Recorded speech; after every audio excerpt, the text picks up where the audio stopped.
Hi, I'm Jackie Albarella, and you know, one of my most favorite childhood memories is of my birthday cake. And I remember my favorite part of the birthday cake was those big, ugly, awful flowers that were stuck to the outside of the birthday cake. And as I remember, some of them weren't edible. Oh, just sugar, the sugar flowers. But today, I'm here with Stratton Rawson, and we're talking about edible flowers, which has become a huge thing in gardens and in cooking, and it's wonderful because there's so many varieties and so many things you can do with all these different flowers. Exactly. Let's take a look at these. Carnations are used a lot, and look at how beautiful these flowers Yes, they are. Now think of taking one of these flowers, separating it into the petals, and then spreading it through your salad. That old dull green salad that he always goes, oh, yeah, I guess it's rabbit food. Well, no rabbit ever had a delicacy quite that did this kind of thing. So carnations are wonderful edible flowers. Yeah, and there are really hundreds of different kinds of edible flowers out there that you can use. Hundreds. Whole families. Got to be careful though. You want to make sure that you get edible flowers that you've grown yourself. Yes. Because you want to make sure that they haven't been treated with any kind of pesticide, right? So don't pick them from the side of the road. Be careful if you go to a florist or a greenhouse even. So be careful about that sort of thing. Make sure, as they say, it's organic whenever you choose a flower to eat. Yeah, and I think the other thing to keep in mind too, Stratton, right, is you want to make sure not all flowers are edible. So make sure you know that the flower you're planning on eating is in fact an edible flower. That's true. Violets, my favorite to grow, and also wonderful to use, aren't they? Yes, they are. This kind of color used anywhere just picks it up, doesn't it?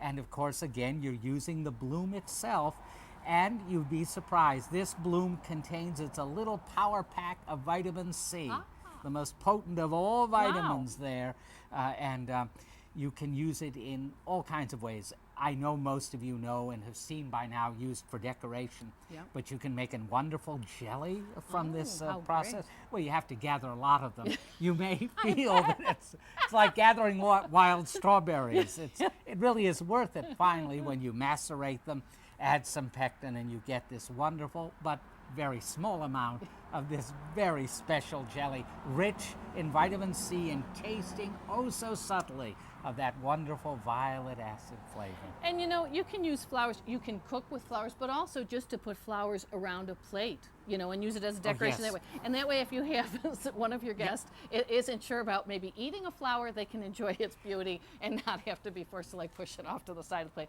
or feed it to the dog under the table. Lavender. I know you can use lavender a couple of ways, and I actually love lavender. This is just about to bloom. Look at that, Yeah. And it's great because you know, lavender, you could take just a stalk and put it in a drink like you would with a stalk of mint in mint julep for Kentucky Derby Day. Lavender julep. Yep, lavender julep. And also lavender and violets together. Oh yes, they're a great combination, and they make a wonderful sorbet, believe it or not. A wonderful, delicate opener, and you serve it with champagne. It's just perfect for that very special, exclusive dinner you are having. Now, here is a great basket. Marigolds, of course, are used a lot in cooking and in decorating. And here's a basket of herbs and marigolds. Now, everybody can grow marigolds, and actually herbs are really easy too. So here's a nice kitchen garden. And what people should remember too is that not only flowers can be used, but the flowers of your vegetables. That's right. For example, the flowers on squash are wonderful sauteed with garlic. Yes, the flowers on basil, flowers on almost anything, garlic, any of those things you eat. The flower too is edible and usually gives you a milder version of the flavor that you get from the fruit or from the root. Right. Now, in honor of my birthday and all those horrible cakes I ate when I was a young girl, now we have a delicious cake. And we have some of our great violets and some of the carnations things just thrown about. Just so now we're going to go and we're going to let them all eat cake. Yes.